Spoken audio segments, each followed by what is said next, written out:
Hello everybody, welcome to another daily dose of gaming news and all that good stuff, and as always also published on Rumble. Seems going okay still. Everything is like maybe one day delay, but it's getting published there. Sorry, my English today is not the best one. And of course for extra support, you know the thing here. Already managed to put out Void Busters, the first episode yesterday, so I created a playlist here for the in the main channel here. So we got the videos, then we got the kind of current playlist. Tomorrow I will start doing the which one? The Evil Within 2. I will put them side by side. It's going to be like two playlists here, so if you're curious about that, you can check out. And of course the Evil Within 1 is also here. You got the completed playlist, and I got some tutorials. I'm not sure if all of them are still relevant today. I don't think the tutorial YouTube banner, but I think you can make it, but I don't think in terms of positioning and everything, but at least you get an idea how to do certain things and can be applicable to other stuff here.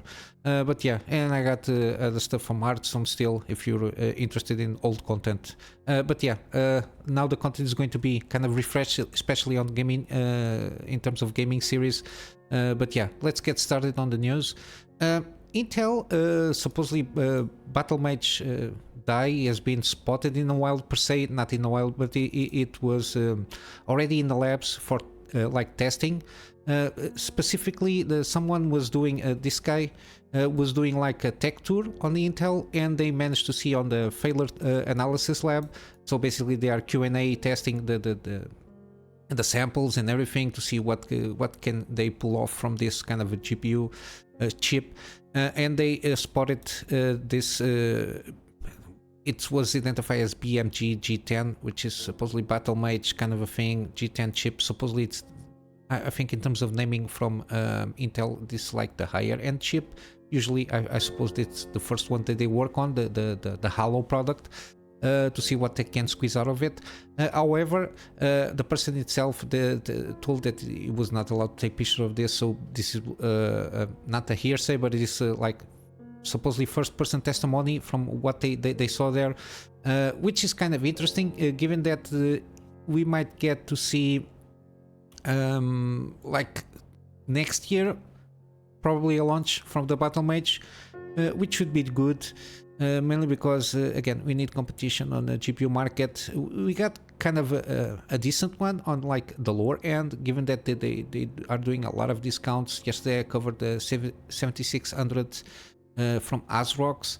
It was focused on Micro Center stores, but it was around 230, which is kind of a decent, not the best deal, but it's a very decent deal on that GPU. I think it should be around the price of that GPU when it launched. The best price at the moment, given the condition, was around 250 or lower. I think 240 is a very it's a very decent price for that GPU. And of course, we got some Intels there. They got the little quirks and some issues here and there, but overall they improved way from the launch. Not fiasco, but the launch issues that they had. They improved a lot. There's still some quirkiness in some kind of games and everything, but the performance, the raw performance, is pretty decent. And in terms of price to performance itself, it can compete with Nvidia and even with AMDs. Even though we got some still from the 6000 series from AMD, still got a lot of good deals still, especially like mid-range. But I think they are going to run out, given that the fact that AMD confirms that they basically stopped the Navi 32 chip, which is around the 6800s and the 6700s, give or take, that kind of GPUs, because they are going to be replaced with the 7800 XT and the 7700 XT. Yeah, that's how we pronounce it. Okay, but yeah, it seems on at least on schedule to a certain degree, given that this has already been tested and it's basically on that failure analysis lab. So they might squeeze out everything they can and just check why it failed, why it didn't fail. Supposedly, we will see some more news. I don't know, beginning of the year, because we're going to get CES and everything. I don't know, maybe some stuff accompanying some CPU launch, and we might have some kind of information regarding Battlemage, which at the moment supposedly I don't know from when this is.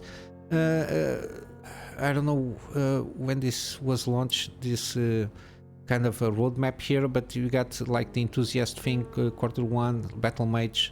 We might get something here in terms of announcements till the end of the year. But yeah, continuing with GPU stuff, we saw this and I covered a little bit here and there, and the pros and cons of what this can do, like the power connector for the GPUs on the motherboard.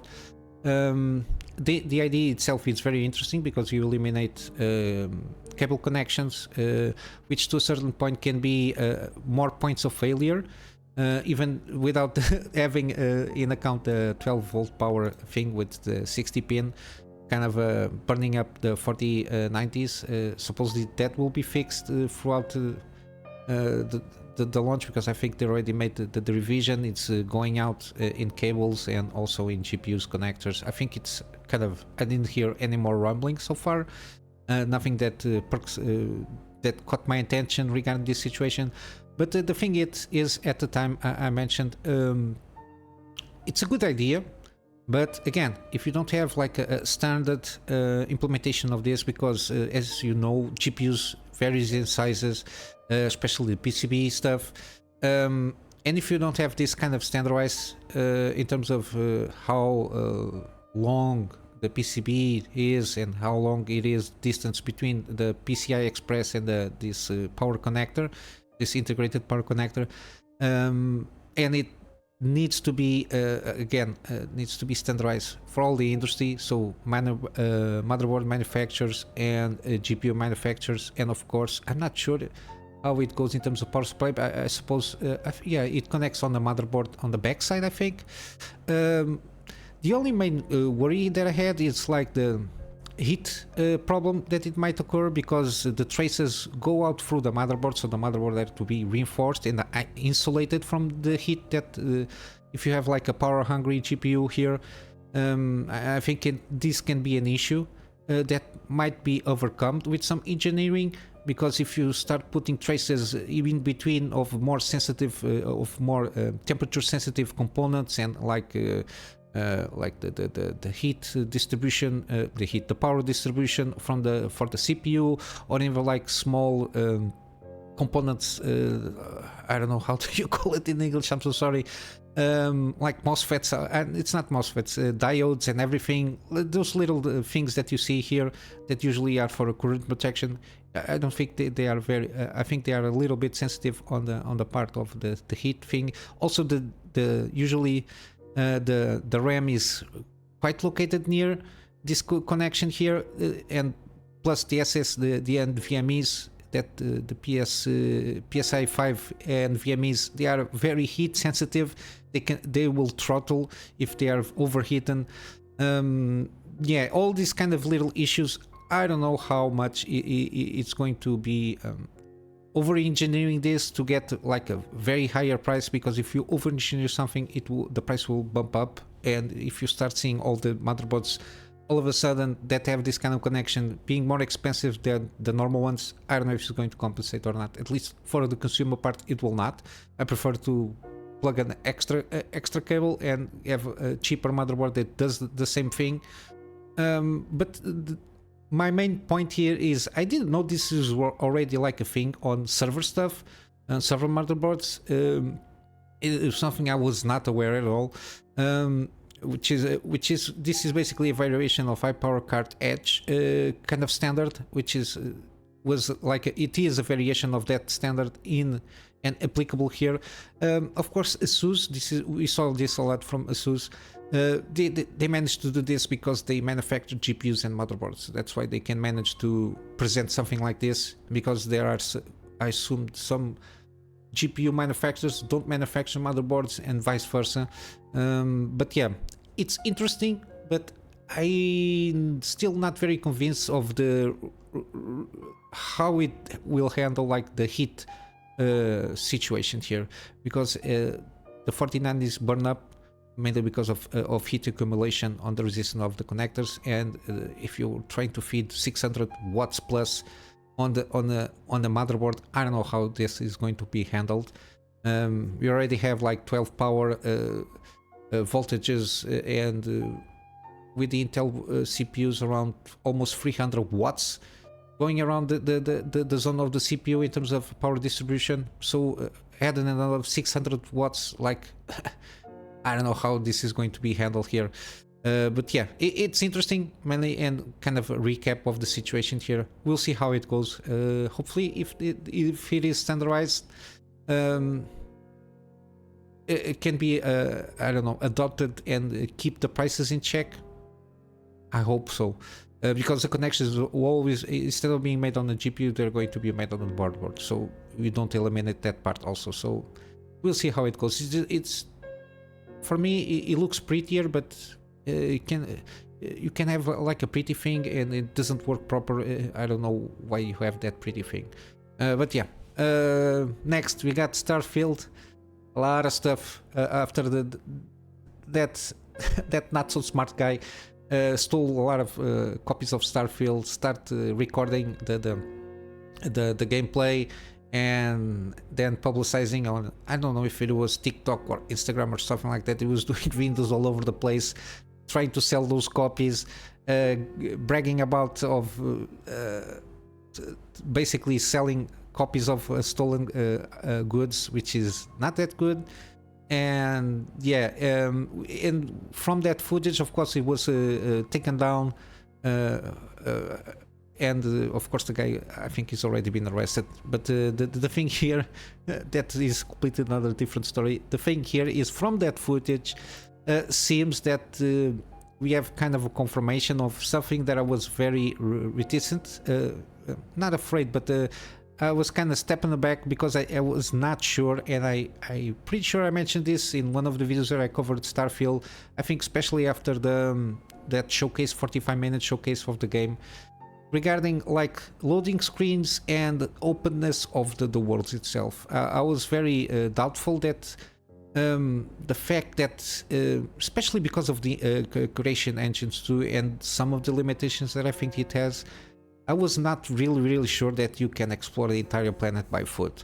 And I kind of forgot about this, but we get that hint a few months ago, which was a quote from Todd Howard, which is basically, he essentially confirmed this is how planets work in an interview early this summer, saying planets are made up with kilometer-sized tiles that get kind of wrapped around the planet. Emphasis in kilometer-sized tiles and kind of wraparound, because what we some people manage to get is that you land on a place on the planet, you get supposedly a tile is created. I don't know how many kilometers. Some people say that you can spend like 10 minutes walking in a direction until you reach an invisible wall. But the thing is the kind of wraparound. I can understand the limitations of if you're basically trying to generate a world and it's not like No Man's Sky, because the worlds in No Man's Sky, I don't think they are like that huge, where you can go around and explore the world by yourself. You can do a 360 on the planet by walking. But here you cannot, and the thing is, the kind of wraparound is more because they do the test. I think they parked near the New Atlantis thing here, that created the tile, and then they just parked like very next, supposedly where that tile should finish, and they tried to walk around the direction of that city. And supposedly, if they were wrapped around, you at least you might have encountered like an invisible wall, but supposedly you should see the city itself in a distance. And that was not happening. So basically, they are basically generated, and so I think they don't have like the information of the next tile, so they can have at least like a background, so you have a sense of where you are on the planet. But yeah, even though of course all the corporation talk, because people are saying, oh, they try to fool us. They always try to put the best light on their game, regardless of what question you ask. They always kind of trying to infer some stuff that it might not be true, but they want to give you a perception, an idea of something that sometimes it's not.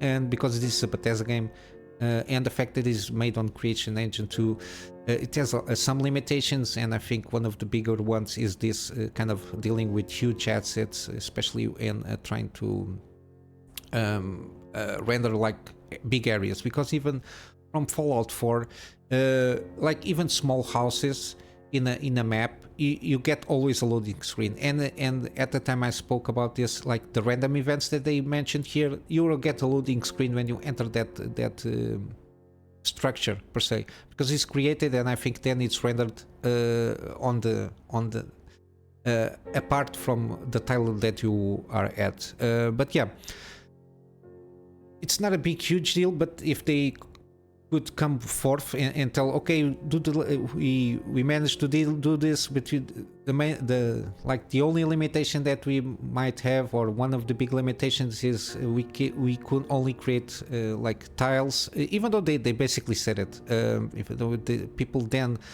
when we have chills like IGN that they don't do follow-up questions, you know, it's interesting when you hear them say kilometer-sized tiles and kind of wrapped around the planet. The next thing is, can you define kilometer-sized tiles, and what do you mean by kind of wrap around the planet, those tiles?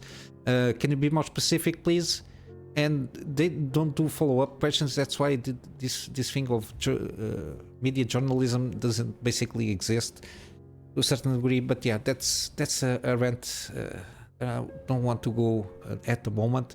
But yeah, basically this is it. I think we kind of get the gist of this. I don't know how this can be remedied by mods or even through patches, if they trying to figure out a way to do this, but because it's like random generated, this kind of tiles, from what I understood, it has some kind of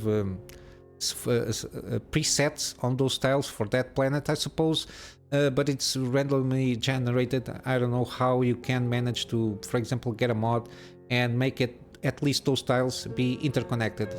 So even if you get, like, instead of hitting an invisible wall, you can get like a loading screen to load the next tile that is already been created, something like this. And they have been wrapped around with having like an idea of the continuation of that tile. In this case, for example, the city, the tile supposedly next to it doesn't render at least the background of the city itself, which can make people a little bit lost. But yeah, this in overall in overall scheme of things, in terms of this game, I think still it's a pretty good achievement that especially Bethesda managed to create a game like this. But again, we will see it from the reviewers. They also say that it's like the game that has the least amount of bugs they ever saw from Bethesda, which is a good sign. So, but still, it's going to be for sure they're going to have like a day zero patch or something like that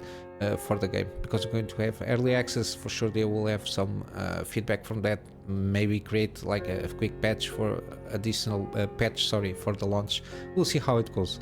Again, skeptically optimistical regarding the game. Don't expect like huge amounts of revolutionary things on this game, but still maybe a conjunction of everything they've been working at throughout these years. And again, Creation Engine, it's a decent engine, but I don't think it was built on purpose to deal with this. We'll see how it goes. I don't even know for sure if, like, for example, something like Unreal Engine can handle like a game on this scale, because if you think about it, having information about 1000 planets, even though a lot of them will be barren, because people forget that what they're aiming is like NASA punk-esque thing here. And if they want to do like a kind of a hard sci-fi, not all planets will have life, and not all planets will have vegetation. A lot of planets will be desert. Of course, they sprinkle around some like random events and stuff like that. But yeah, they were very explicit on that. I don't know why people are a little bit frustrated, because not all planets have life. This is not a sci-fi, it is kind of a hard fi. So to a certain degree they try to stick to a certain degree of kind of realistic approach here, even though of course it's realistic to the point that we don't have it's not realistic enough to the point that we, at this moment in time, we don't have ships with FTL drives here. But yeah, still it is what it is. Again, the game will be launching like 1 week and a half or so. We will have to wait and see the reviews and how they deal with this kind of situation, if they try to explore that situation of the tile thing here.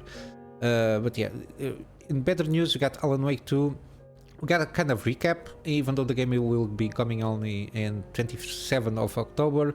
But at least we got a little quick recap of what they're trying to do here. And still, it's a great achievement that they did what they did, keep the game on track after they announced it, and maintain this kind of quality, at least from what we saw from the game.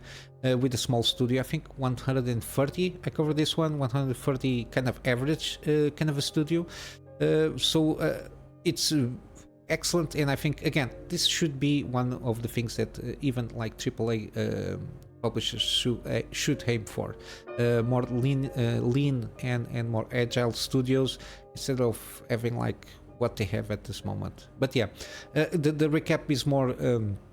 There has been like at least almost 13 years since the first one, and basically they got stuck with Microsoft, and they didn't want anything with Alan Wake afterwards. The first game, they wanted a new IP, so they had at the time created Quantum Break. That's why Quantum Break basically doesn't have anything, at least from my perception, anything connected to Alan Wake. And again, they did manage to keep the IP, and then of course when they got back like kind of their autonomy, they managed to launch Control, and they did also single player mode for Crossfire X, but then they get back on track in 2019. Again, that's why Control has some connection with Alan Wake. I still don't know what it is. This is one of the things I will leave for the gaming series kind of videos. But yeah, they announced the game in 2021, and they managed. They aim for a 2023 release date, and that's what it's happening, which is very good. They only shifted 10 days, mainly because of very busy schedule on October, usually for horror games and everything. So they just bump a little bit 10 days after the release date. But yeah, got standard editions here and like the deluxe editions, and yeah, we'll see how it goes, because this game is going to be more focused on horror and some resource management to a certain degree, because Alan Wake was very free and loose with the resources. You always had like ammo and batteries for the flashlight. It was more about the storytelling. Here they are focusing still on the storytelling pretty much. But the gameplay is going to change a little bit on the fact that you have more resource management, like bullets and everything. So I assume it's going to be a very tricky and very scary game, because from what I see, it seems very trippy in certain aspects. But yeah, and you have here on the end of the article a lot of trailers here, so you can feast your eyes on that. And basically from Alan Wake 2, this is what I got so far. We got Square Enix did a lot of PAX West announcements happening. Square Enix announces his lineup. Nothing kind of catch my eye here. Foam Stars, I saw this trailer, I don't know when. It's like a Splatoon kind of a clone, but instead with paint you just throw foam at each other, which is, I don't know. We got Final Fantasy VII Ever Crisis. This is like a mobile game. Infinity Trash, Dragon Quest, I don't know what this is. Life, Little Goody 2 Shoes, Power Wash Simulator. This seems like a decent one if you like power washing. Got a lot of not deals, a lot of DLC, a lot of content with team ups with a lot of famous people and everything, and brands. Seems a good relaxing game here. Star Ocean, I kind of know the heard of the franchise, that I never played anything, and got some panels. We'll see if we have like any kind of surprises, but from Square Enix I don't think so. They already launched the Final Fantasy 16, so unless they have like some DLC to announce, something like that, but I don't think so. But yeah, going to wrap up with some gaming deals. We still have the how's it called? Sorry, I'm going to jump here. The Steam Strategy Fest. got here Hash of God's Redemption. It's kind of a pretty decent game. If you like this kind of very Banner Saga art inspired with some turn-based kind of thing, dark fantasy. The story is pretty interesting, the concept of the story and how you're going about it. You got a little bit also the choice matter kind of stuff there. But yeah, seems pretty interesting. It's one of those that I would like to try out. It's 80% off, so it's cheap, $5 give or take. I think it's a good try if you like these kind of games. Also, we got Battletech. Pretty interesting because I saw a little bit of gameplay from Christopher Odd. He does a lot of variety of games, but they are most focused on turn-based things and RPGs. This seems kind of interesting because you have like the mecha stuff, and you got a lot of stuff to because it's turn-based, and you got a lot of stuff to manage here in terms of the mechs. Also, it's not action oriented, of course, and you got the it's kind of XCOM kind of thing here. Seems pretty interesting with the mecha's twist there, and it's 75% off. Very positive reviews all over the place. It's not a very recent game, but I think it's pretty good. Hairspray Scheme, I think they did other stuff also. I don't remember which ones, but the name of the developer is not strange to me. But yeah, 75% off the base game, $10 basically, and the digital deluxe brings more thingies here. I don't know if it's that worth, but maybe the season pass. I don't know if it is. Bundle of free items, Flashpoint. You got urban warfare and heavy metal. I don't know. It seems and the mercenary. You got a lot of stuff here.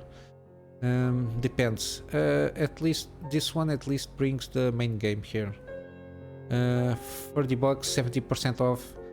Yeah, maybe if you it's a shame it doesn't have like a demo for you to try out, because these kind of little games here, it's always good if you have like a demo to try out, see if you want to buy the base game or the like the mercenary collection. If you like a little bit of your experience, people are more likely to buy expansion stuff. But yeah, seems pretty good from what I saw.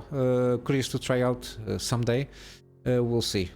Also, we got The Last Spell. It's kind of all again turn-based, single-player kind of RPG. Seems not very roguelike, but has some roguelite mechanics. I assume it's you have like runs, and I think it's defending your city kind of a thing here. So you prepare yourself during the day, and then you face the hordes on the night.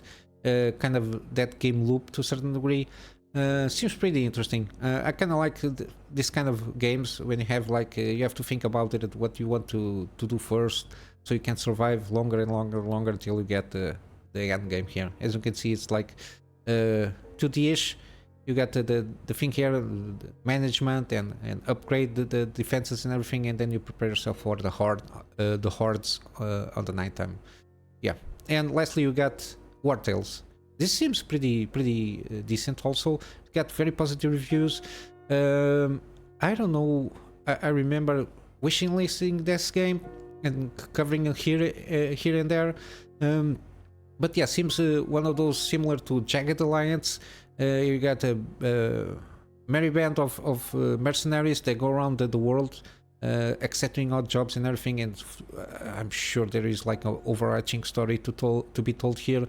I don't know which one it is, but it seems pretty interesting how they're going about it. Again, turn-based combat, and then the squad management and the upgrades and everything that you have to do. Seems pretty interesting here also. 20% off. This was launched in April this year, so even though $30 for this kind of a game, I think it's a pretty decent deal here. And basically that's it, guys. I'm going just to wrap up with my plug to my Patreon page here. Just one tier. I don't have a lot much to offer at this moment, but yeah, it's something for extra help, support for me to invest stuff on the channel itself, like for example game software, something like that, or even basically it's more to buy more storage space, because my videos on the gaming stuff is occupying a lot of stuff, and also for my work to get more backup storage. It's always good. But yeah, this is it, guys, for today. I hope you have a wonderful day, and I'll see you in the next one. Until then, Kunamy Master out.